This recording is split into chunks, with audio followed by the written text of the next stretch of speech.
I met a guy on Facebook that is a wrestling dad. He has sons that wrestle. He has a group of club that that are high school or grade school that he works with as well. But he's also a producer, and he was a big fan of Vision Quest. He loved Vision Quest. He actually has a signed copy of the original, script. He met Terry Davis. He helped Terry Davis, who wrote the book, the original Vision Quest book, helped him during a process, a time when he was trying to get some more work from Warner Brothers, but Warner Brothers has the IP for the Vision Quest. So he was able to do a deal for Terry to get him a book deal. So now Terry is writing a book. But in the meantime, I talked to my partner, whose name is Michael Gray, out there in New Jersey, another New Jersey connection.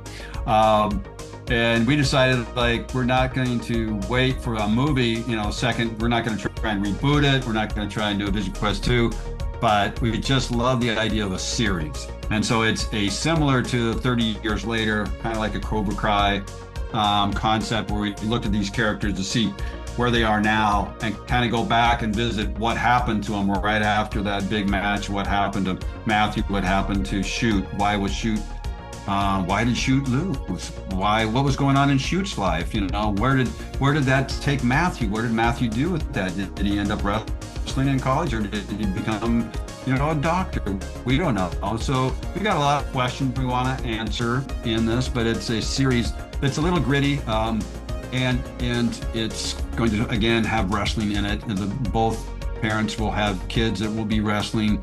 And so we're going to also bring in women's wrestling, because women's wrestling is the bomb. I have to say, it is huge. And we've got some tremendous women athletes. So of course we have to bring in women wrestlers into this series. So we've created a series and we're shopping it. It's gotten some very good response back, and we're still trying to put the final pieces together to make this happen. But like you said, it's all has its right time, and we keep grinding. That's it. We just keep grinding at this and see where it's going to go.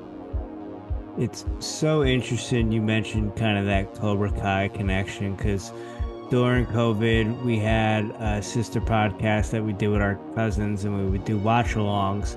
And one of the watch-alongs that we did was Cobra Kai, and Rich had mentioned something like, man, they need to do something like this for Vision Quest. So it's so interesting that you kind of bring that up, as that's kind of the basis of it, or kind of what you're going to do with it.